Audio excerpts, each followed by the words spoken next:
नमस्कार, मैं डॉक्टर राजकुमारी शर्मा आज आपके समक्ष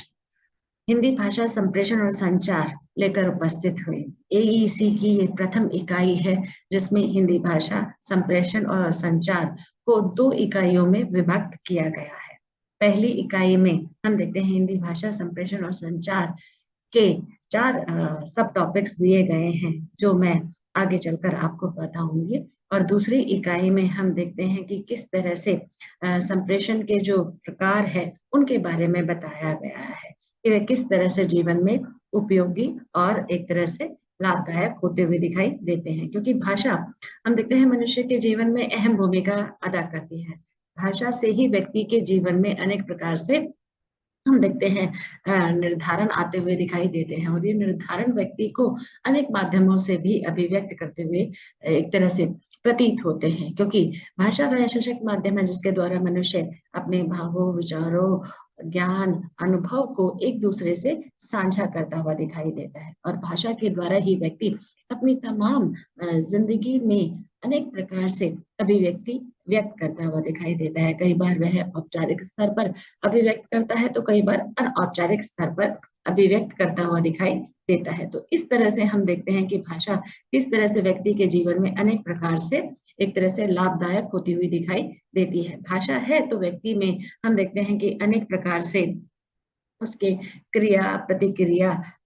आती हुई दिखाई देती है, और इसी के द्वारा व्यक्ति अपनी समझ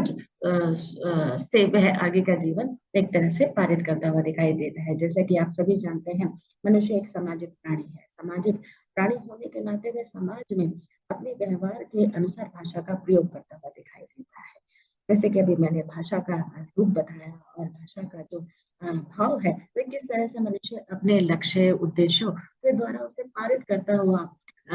साहित्यिक और आम बोलचाल की भाषा में उसे अभिव्यक्त करता हुआ दिखाई देता है। हम देखते हैं भाषा के प्रयोजन अलग अलग प्रकार से हैं। भाषा के प्रयोजन अनेक प्रकार से हैं। केवल हम एक ही प्रयोजन के द्वारा भाषा का जो रूप है, स्वरूप है या उसकी अवधारणा है उसको पारित करते हुए नहीं दिखाई देते। अनेक प्रयोजनों के द्वारा हम उसके रूप स्वरूप को एक तरह से व्यक्त करते हुए दिखाई देते हैं। भाषा को हम देखते हैं कि अलग अलग विद्वानों ने अपने मत अनुसार अभिव्यक्त करने का प्रयास किया है, और यही भाषा का एक कहते हैं कि उद्देश्य भी है कि मतलब किस तरह से अपने संकेतों के माध्यम से या मौखिक रूप से या लिखित रूप से अभिव्यक्त करता हुआ दिखाई देता है। इसके लिए भी हम देखते हैं कि अनेक प्रकार से हम भाषा का प्रयोग करते हुए दिखाई देते हैं, जैसे संप्रेषण के द्वारा, संवाद के द्वारा, संचारण के द्वारा, संचार के द्वारा हम अनेक प्रकार के शब्दों का रूप विशेषगत रूप से प्रयोग करते हुए दिखाई देते हैं। जैसे कि आप जानते हैं कि संप्रेषण का अर्थ है समझाना प्रेषण। सम का अर्थ है उचित अर्थ में या उचित शब्दों में या सही शब्दों में, और प्रेषण का अर्थ एक तरह से हम देखते हैं कि कहना, बोलना आदि होता हुआ दिखाई देता है। तो हम देखते हैं कि व्यक्ति अपने जीवन में अनेक प्रकार के वार्तालाप करते हुए दिखाई देता है, और इन वार्तालाप में वह अनेक प्रकार के रूपों को भी अभिव्यक्त करता हुआ दिखाई देता है। रूप से तात्पर्य है कि व्यक्ति किस तरह से रूपों के माध्यम से अपनी अभिव्यक्ति को व्यक्त करते हुए दिखाई देता है, और इन्हीं के माध्यम से वह अलग अलग प्रक्रिया का रूप स्वरूप भी व्यक्त करता है। संप्रेषण का अर्थ वह प्रक्रिया है जिसमें एक व्यक्ति दूसरे व्यक्ति से आचार, विचार, ज्ञान, अनुभव और भावों को एक दूसरे के द्वारा आदान प्रदान करता है, उसे संप्रेषण कहते हैं। हम देखते हैं संप्रेषण की जो क्रिया प्रक्रिया है ये दो व्यक्तियों के बीच में होने वाली है। संप्रेषण का एक नियम हम देखते हैं कि इसमें दिखाया गया है कि संप्रेषण जब भी व्यक्त करते हैं तो वह दो व्यक्तियों के बीच में होता हुआ दिखाई देता है। पहला वक्ता के रूप में और दूसरा श्रोता के रूप में, यानी कि वक्ता कुछ बात अपनी कहता है तो श्रोता उसे अपनी बात उसके माध्यम से पूरी करते हुए दिखाई देता है। तो संप्रेषण की एक विशेषता है कि ये दो व्यक्तियों के बीच में होने वाली क्रिया प्रतिक्रिया है जिसके द्वारा व्यक्ति अपनी अभिव्यक्तियों को व्यक्त करता है, चाहे वह औपचारिक स्तर पर हो या अनौपचारिक स्तर पर। हम देखते हैं संप्रेषण का जो क्षेत्र है वो बहुत व्यापक होता है। केवल हम एक ही आधार पर अभिव्यक्ति को व्यक्त करते हुए नहीं दिखाई देते। अनेक प्रकार की अभिव्यक्ति हमारे जीवन में समय अनुसार चलती हुई दिखाई देती है। हम देखते हैं कई बार हम उत्सव के अनुसार बात करते हुए दिखाई देते हैं, तो कई बार हम तथ्य के आधार पर बात करते हुए दिखाई देते हैं, कई बार हम लक्ष्य से संबंधित बात करते हुए दिखाई देते हैं, कई हम निजी संबंधों के आधार पर बात करते हुए दिखाई देते हैं, तो कई बार हम देखते हैं जीवन की समस्या, विसंगतियों या अनेक प्रकार से उत्साह, विषाद के रूप में भी हम बात करते हुए दिखाई देते हैं। तो संप्रेषण का जो क्षेत्र है वो बहुत व्यापक स्तर पर दिखाई देता है। जैसा कि आप जानते हैं कि हमारे यहाँ पर 22 भाषाओं का प्रादुर्भाव संविधान में बताया गया है, और साथ ही साथ हम देखते हैं कि उसमें 16 बोलियां हैं, 5 उपभाषाएं हैं, जिनके द्वारा एक विश्व जो हम बहुभाषी देश भारतीय रूप में अपना जीवन व्यक्त करते हुए दिखाई देते हैं। हम देखते हैं विविध संस्कृति वाला देश हमारा भारतीय देश है, या हम देखते हैं कि विषयों के अनुसार हम अपनी कथ्य शैली को भी बदलते हुए दिखाई देते हैं। तो इस रूप में हम देखते हैं संप्रेषण का जो आधार है, जो अभिव्यक्ति है, जो अवधारणा है, वह कहीं ना कहीं उसके केंद्रीय रूपों पर भी एक तरह से निर्भर करती हुई दिखाई देती है कि हम किस तरह, कब, कहाँ और कैसी अभिव्यक्ति को जन्म देते हुए दिखाई देते हैं, या उसका महत्व या उसका उद्देश्य सार्थक करते हुए दिखाई देते हैं। क्योंकि संप्रेषण का को व्यक्त करना एक बहुत बड़ी चुनौती है, हम इसे ऐसे ही व्यक्त नहीं कर सकते हैं। इसमें हम देखते हैं कि जब भी हम संप्रेषण की जो अभिव्यक्ति है उसे व्यक्त करते हुए दिखाई देते हैं, तो साथ ही साथ हम अपने व्यवहारगत रूप में भी उसकी अभिव्यक्ति को व्यक्त करते हुए एक तरह से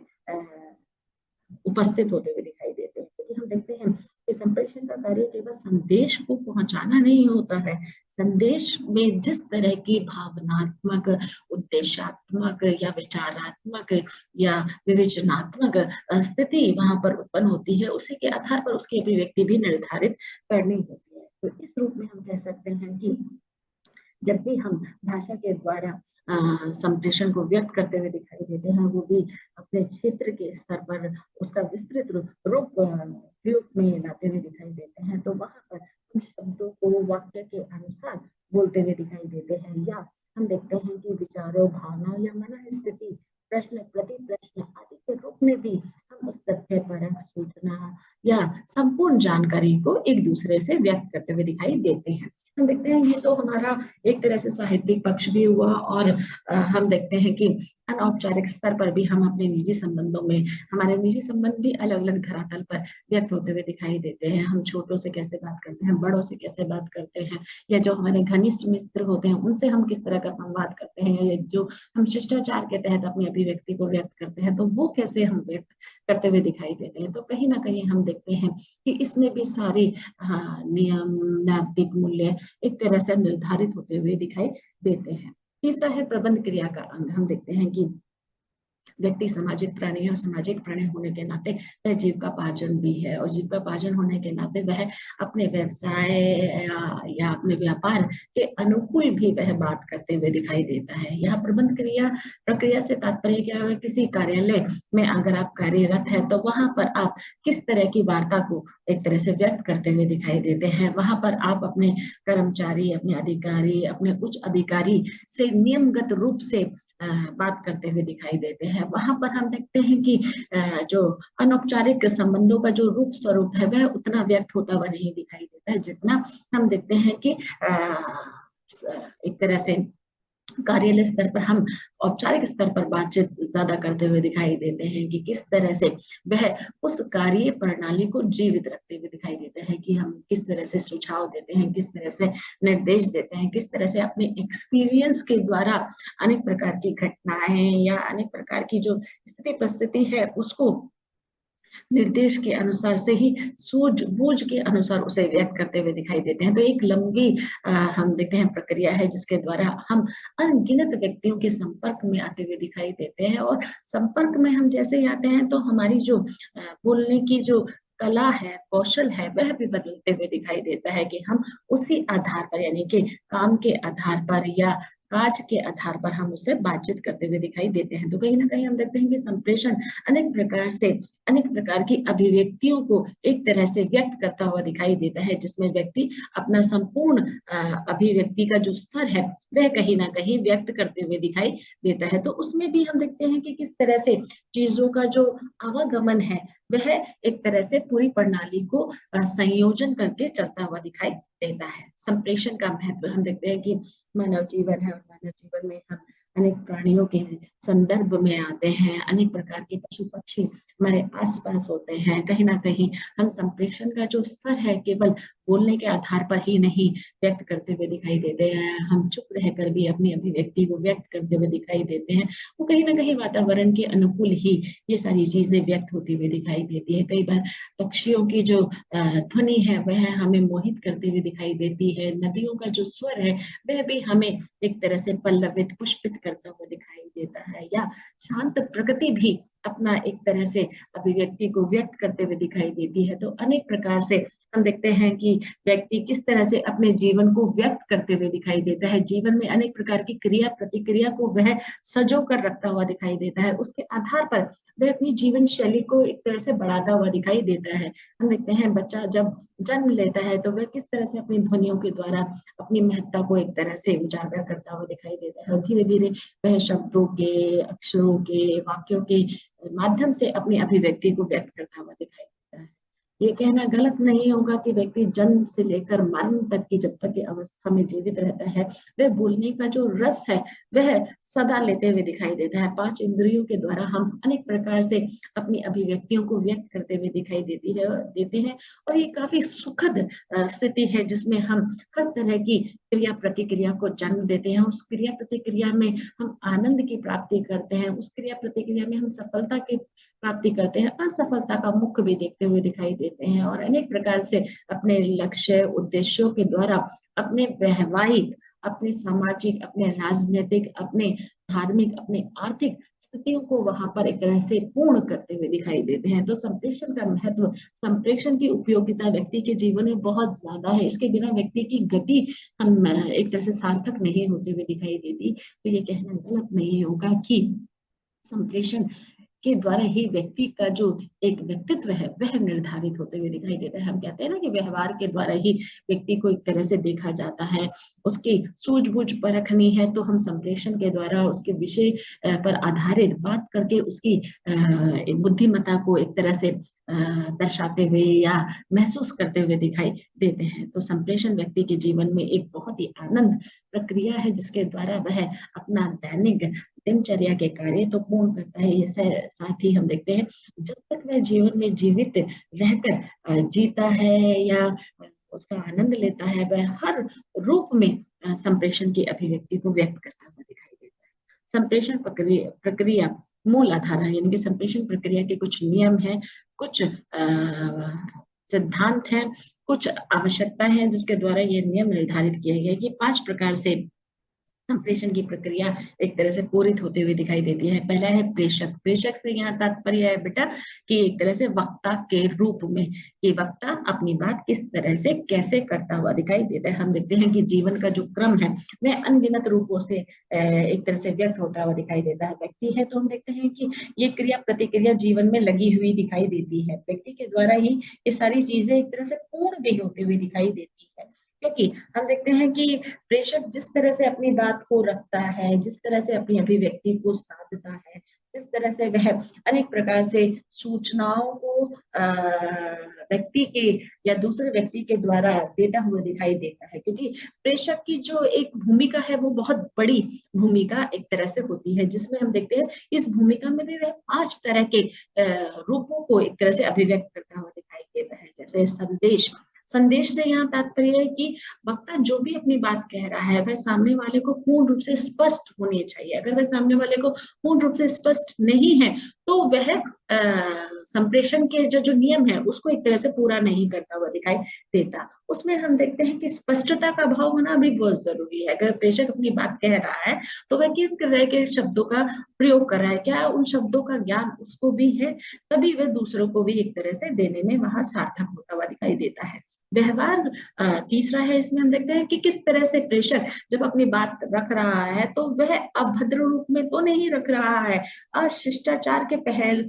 रूपों को तो नहीं सार्थक कर रहा है, क्योंकि हम देखते हैं व्यवहार का भी अपनी एक उपयोगिता है कि जब भी आप अपनी बात कहें बहुत ही सहज सरल तरीके से अपनी बात कहें, तभी उसका महत्व सामने वाले पर निर्धारित होते हुए दिखाई देता है कि वह किस तरह से आदर सम्मान के तहत वह बात कह रहा है। और आपकी बात का प्रभाव भी उस पर पड़ना चाहिए, क्योंकि आपका बात का प्रभाव उस पर नहीं पड़ रहा है तो वह उसे उदासीनता के रूप में या ऊब के रूप में लेकर चलता हुआ दिखाई देता है। साथ ही हम देखते हैं सांस्कृतिकता, यानी कि संस्कृति से पूर्ण शब्दावली का भी प्रयोग होना चाहिए, क्योंकि व्यक्ति के व्यक्तित्व में अगर ये सारी चीजें नहीं होती हैं तो हम देखते हैं कि कहीं ना कहीं कुछ उसमें अपूर्णता का भाव रहता है। तो जब भी प्रेषक अपनी बात कहता है तो बहुत ही सोच समझ कर या नियमबद्ध रूप से, या हम देखते हैं कि रूपरेखा के अनुरूप या किसी योजना के अनुकूल जब भी वह अपनी बात कहता है तो उसे बहुत सोच समझ कर अपनी बात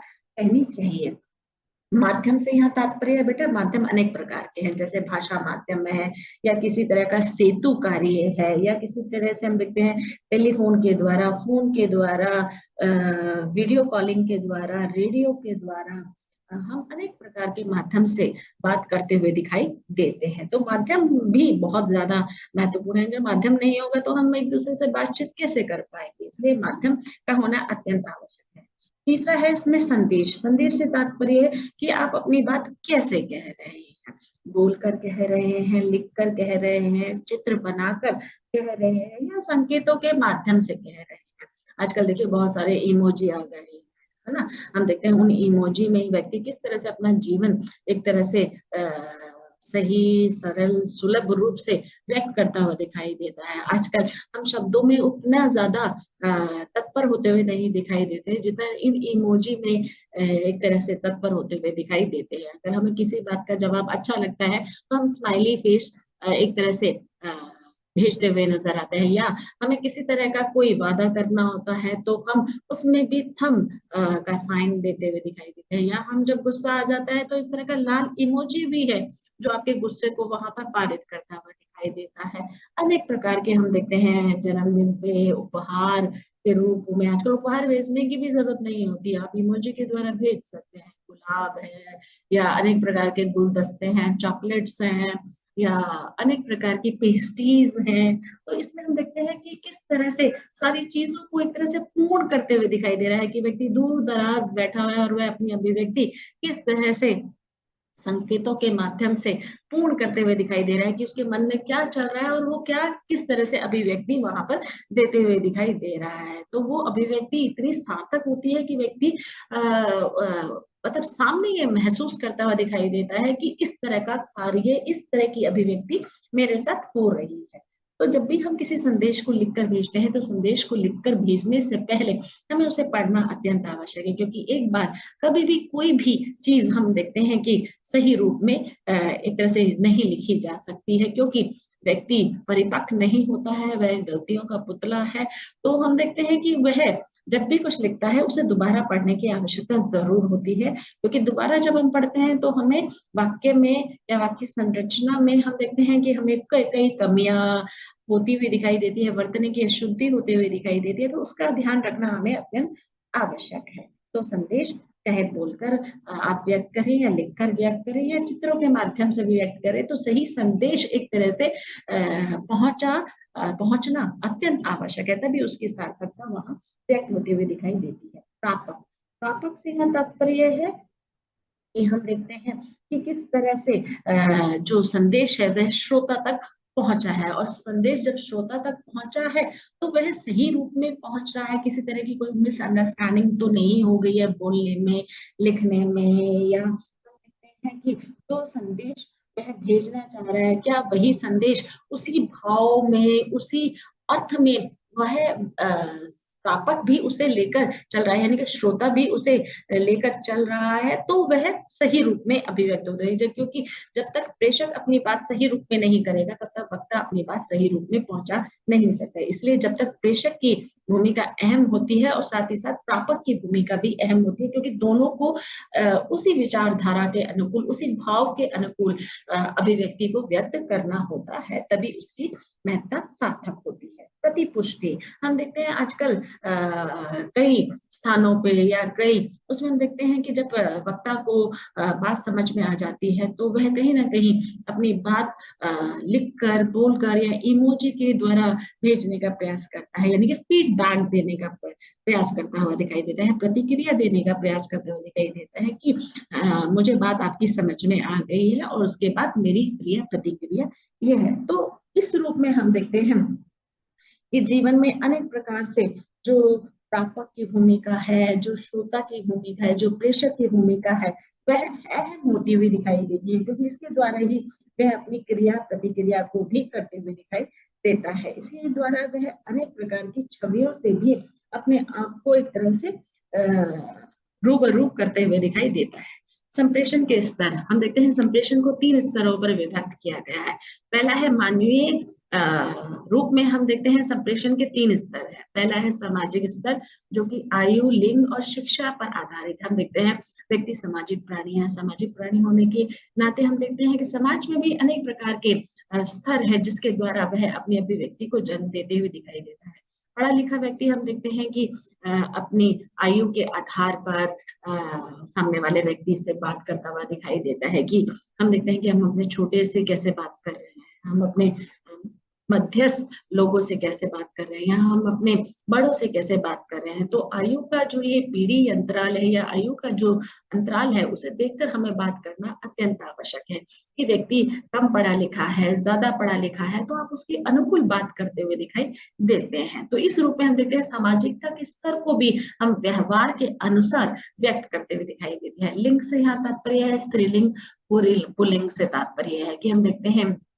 कि समाज में ही 2 ही लिंग कार्य करते हुए दिखाई देते हैं। उसमें भी हम देखते हैं कि किस तरह से हम स्त्री से किस तरह से बात करते हैं, उसको किस तरह से आदर सम्मान देते हैं, या किस तरह से उसकी अभिव्यक्तियों को सार्थक रूप में एक तरह से प्रस्तुत करते हुए दिखाई देते हैं। शिक्षा से हम तात्पर्य है कि हम देखते हैं कि आज के स्तर पर, आधुनिक स्तर पर हम देखते हैं शिक्षा का बहुत महत्व है, और शिक्षा के अनुसार ही लोग अपनी अभिव्यक्ति को व्यक्त करते हुए दिखाई देते हैं। पर कुछ पढ़े लिखे या कुछ ऐसे लोग हैं कि उन्हें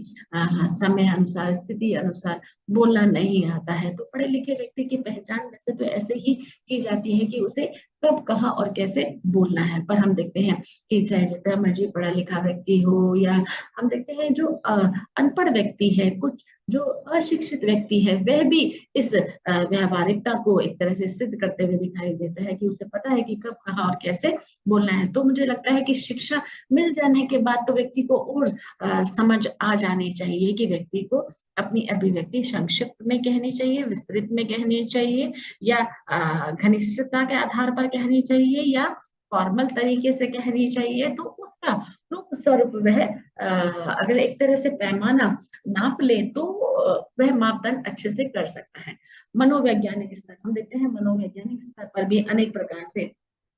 हम जीवन को एक तरह से चलते हुए दिखाई दे रहे हैं। मनोवैज्ञानिक से यहाँ तात्पर्य है कि हम देखते हैं कि प्रत्येक व्यक्ति का जो व्यवहार है वह अलग अलग होता है, और उस व्यवहार में हम देखते हैं कि व्यक्ति पढ़ा लिखा है, समझदार है, तो वह कैसे संदेश को एक तरह से ग्रहण करते हुए दिखाई देता है। ये मन, बुद्धि और हृदय के आधार पर व्यक्ति की क्रिया प्रक्रिया है, क्योंकि हम देखते हैं जिस भाव में हमने बात कही है, क्या उसी भाव में सामने वाले व्यक्ति ने भी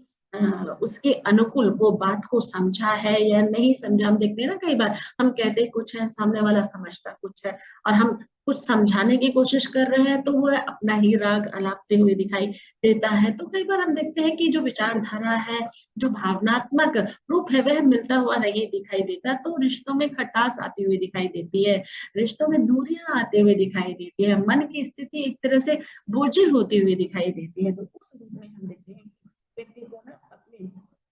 मनोवृत्ति के अनुसार, अभिमत के अनुसार और अपने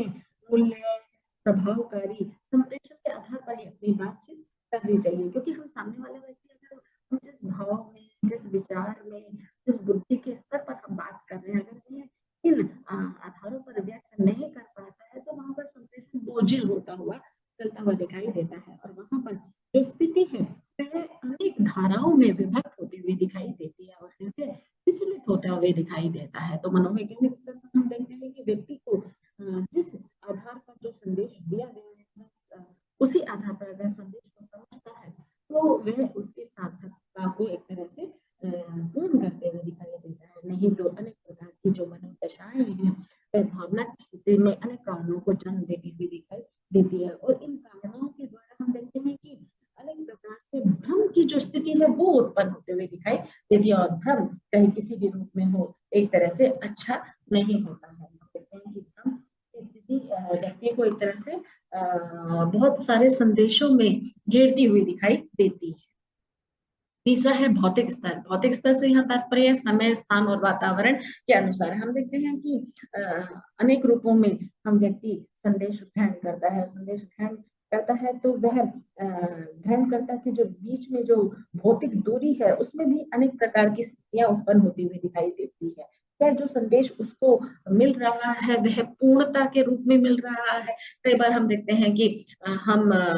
समयानुसार बातचीत कर तो लेते हैं, पर उसमें भी कुछ अवरोध उत्पन्न होते हुए दिखाई देते हैं। उस अवरोधों को पूर्ण करने में कई बार हम टेलीफोन से बात करते हैं, हमें आधी बात समझ में आती, आधी नहीं आती। कई बार शोर में कुछ शब्द लुप्त होते हुए दिखाई देते हैं, तो हम शब्दों को क्लब करते हुए दिखाई देते हैं, जोड़ते हुए दिखाई देते हैं। पर कई बार हम देखते हैं कि शब्द की खिचड़ी बनते हुए दिखाई देती है, और शब्द की जब खिचड़ी बनते हुए दिखाई देती है तो वहां पर भ्रम की स्थिति जन्म लेती है। कई बार हम देखते हैं कि रोमांस में, या फिर हम देखते हैं कि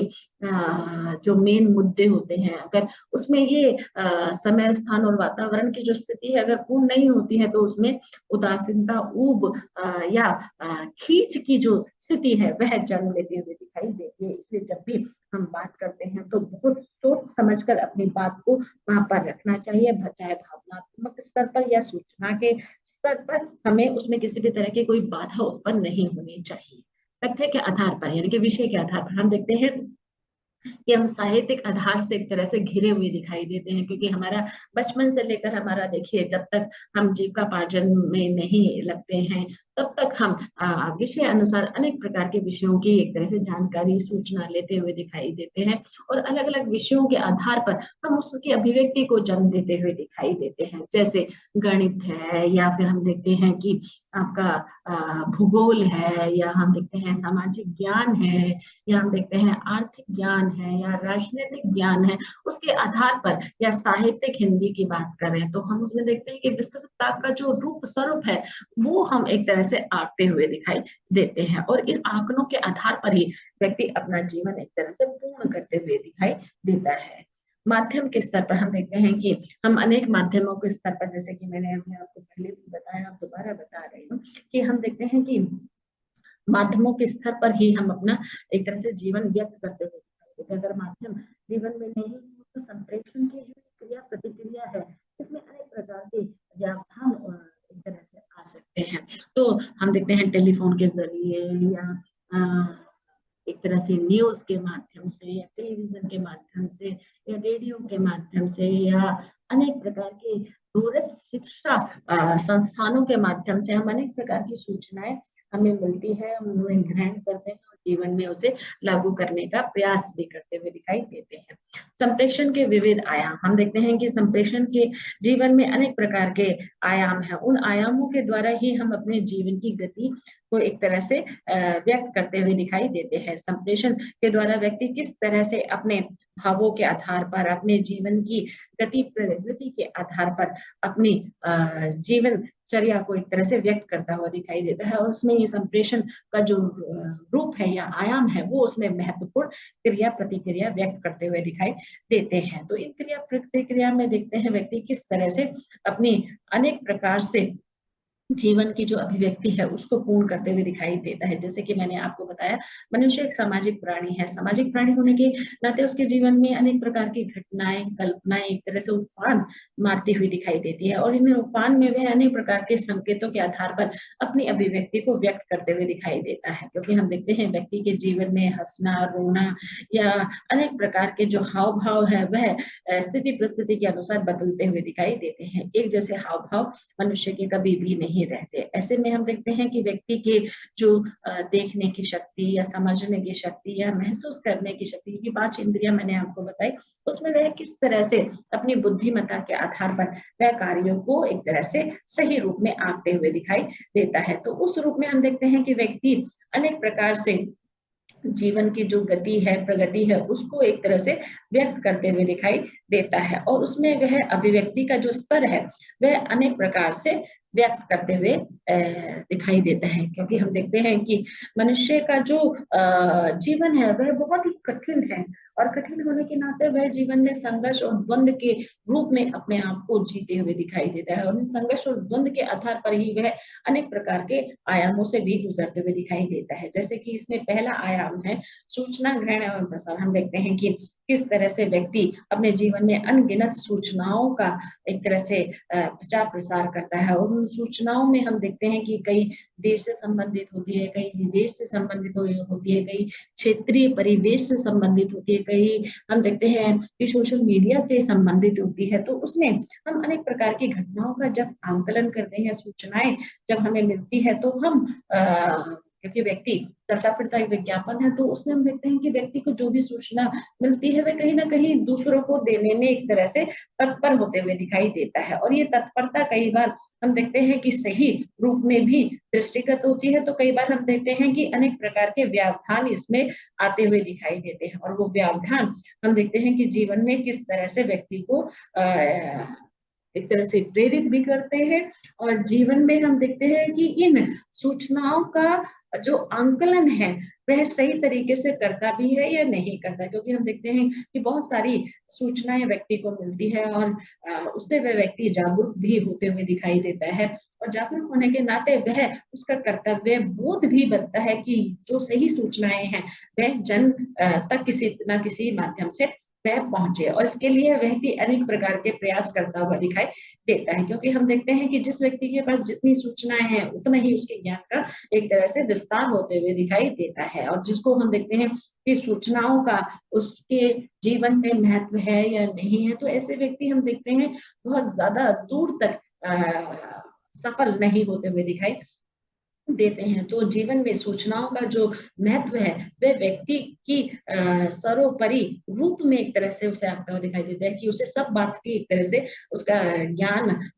है, और सब तरह सब दिशाओं में उसने अलग अलग प्रकार से सूचनाओं को सही तरीके से लिया है, सही तरीके से व्यक्त किया है। तो उस रूप में हम देखते हैं कि व्यक्ति को जब भी कोई सूचना मिलती है तो वह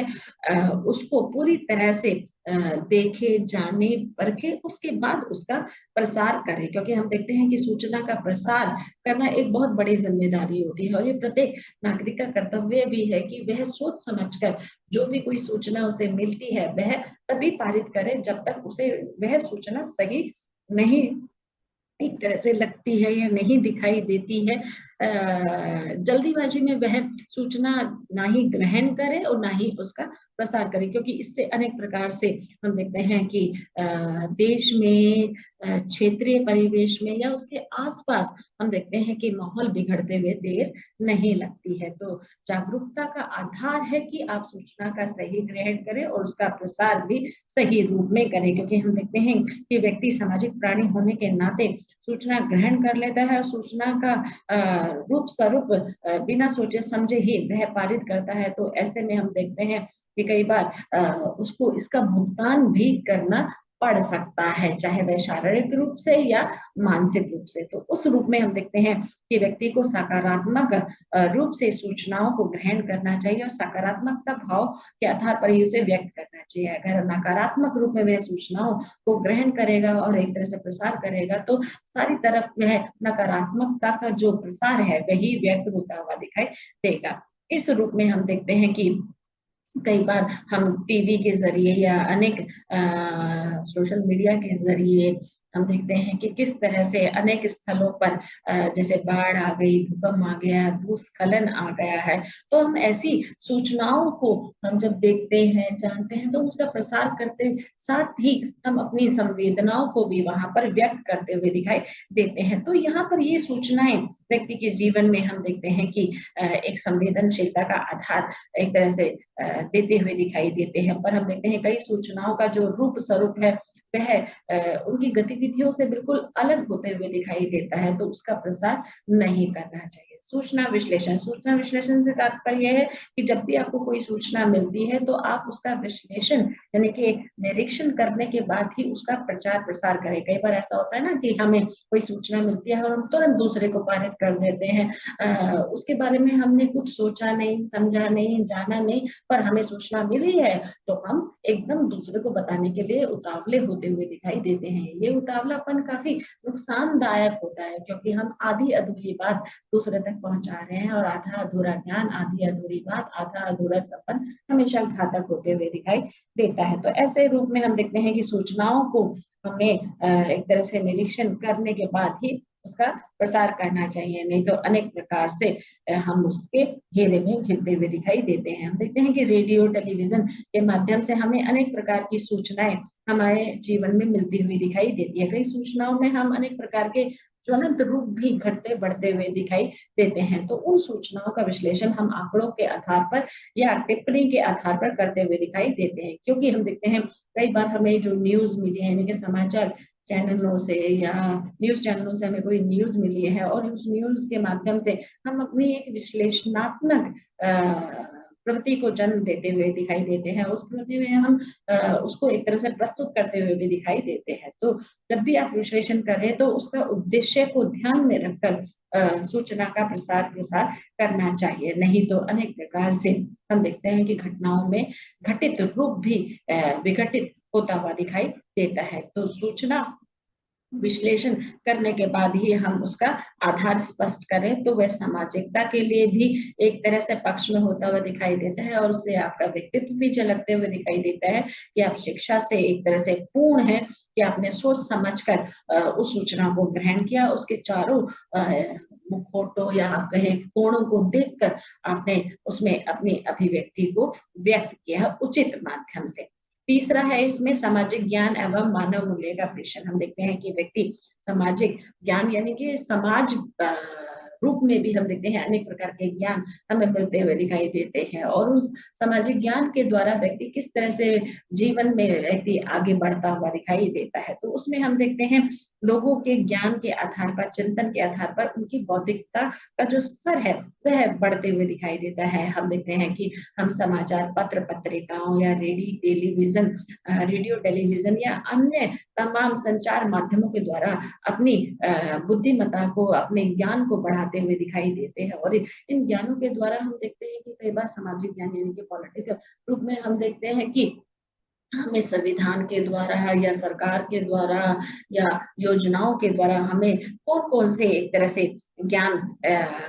मिलते हुए दिखाई दे रहे हैं। या हम देखते हैं कि आजकल तो बहुत अच्छी सुविधाएं हो गई है, जैसे इग्नो है, एसक्यूएल है, उसमें हम देखते हैं कि किस तरह से लोग संचार माध्यमों के द्वारा किस तरह से शिक्षा को एक तरह से बच्चों तक पहुंचाने का कार्य कर रहे हैं, और उसकी अर्थवत्ता को एक तरह से पूर्ण करते हुए दिखाई दे रहे हैं। तो उस रूप में हम देखते हैं कि मूल्यों का भी निर्धारण इसमें जोड़ दिया है, क्योंकि हम देखते हैं कि मनुष्य धीरे धीरे अपने मूल्यों से एक तरह से दूर होता चला जा रहा है, मूल्यों की जो अर्थवत्ता है उसको नहीं समझ पा रहा है, या संवेदनशीलता का जो रूप है वह खोता चला जा रहा है। जागरूकता के आधार पर सिर्फ उसे किताबी ज्ञान एक तरह से साथ में है, जो मानवीय मूल्य हैं, जो हमारे मानव मूल्य हैं या जो सामाजिक मूल्य हैं, उनके प्रति उनका कोई भी एक तरह से रूप स्वरूप वहां पर व्यक्त होते हुए नहीं दिखाई देता, जिसके कारण अनेक प्रकार से हम देखते हैं कि चीजों का जो विघटन है वो होना आरंभ हो जाता है। मनोरंजन एवं संप्रेषण। हम देखते हैं कि मनुष्य एक सामाजिक प्राणी है, सामाजिक प्राणी होने के नाते वह मनोरंजन के स्तर को भी छूते हुए दिखाई देता है, जिसके माध्यम से वह अपनी दिन भर की थकान, या हम देखते हैं कि अपना देश विदेश में, या हम देखते हैं कि हमारे आसपास किस तरह की घटनाएं घटित हो रही है, या मनोरंजन के माध्यम से फिल्मों में या धारावाहिकों में क्या चल रहा है, वह सारी चीजों का एक तरह से रूप सार्थक करता हुआ दिखाई देता है। इसमें हम देखते हैं कि किस तरह से अनेक प्रकार से सभी मुद्दों को उठाया जाता है, और उन मुद्दों में हम देखते हैं कि जैसे किसी भी तरह की कोई भी फिल्म है तो उसमें किस तरह से जीवन के ज्वलंत विषयों को उठाया है, या जिस तरह से भ्रष्टाचार बढ़ रहा है, हिंसा बढ़ रही है, उसका रूप वहां पर दिखाया है या नहीं दिखाया है। कहानी या फिल्म के माध्यम से सकारात्मक चीजों को, संस्कृति के रूपों को, या शिक्षा के महत्व को, या जिस तरह से हम देखते हैं कि दिन प्रतिदिन अपराध की जो घटनाएं बढ़ती जा रही है, उसमें व्यक्ति को किस तरह से सकारात्मक रूप से उसे रोका जा सके, उसमें किस तरह के प्रतिबंध लगाए जा सके, या किस तरह से हम देखते हैं कि इस भागती दौड़ती जिंदगी में जो चकाचौंध का जो रूप है, उसको किस आधारों पर व्यक्त किया है। तो इन सब चीजों को हम मनोरंजन के रूप में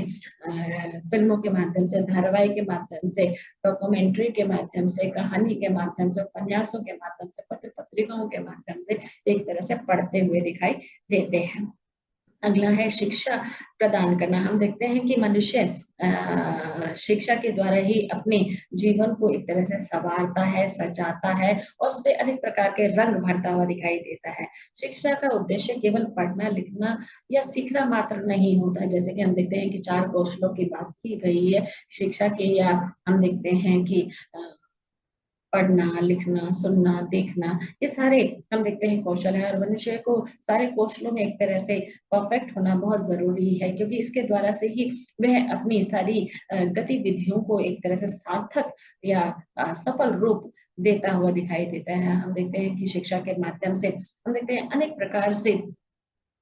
टीवी चैनलों पर, रेडियो पर हम देखते हैं कि कहानी के माध्यम से, या छोटी छोटी डॉक्यूमेंट्री के माध्यम से, या हम देखते हैं डिस्कवरी चैनल के माध्यम से, या कृषि दर्शन के माध्यम से अनेक प्रकार से हमें सूचनाओं से एक तरह से लबालब किया जाता है, और उससे हमारे सीखने के उद्देश्य, हमारी ज्ञानात्मकता की जो हम कहें कि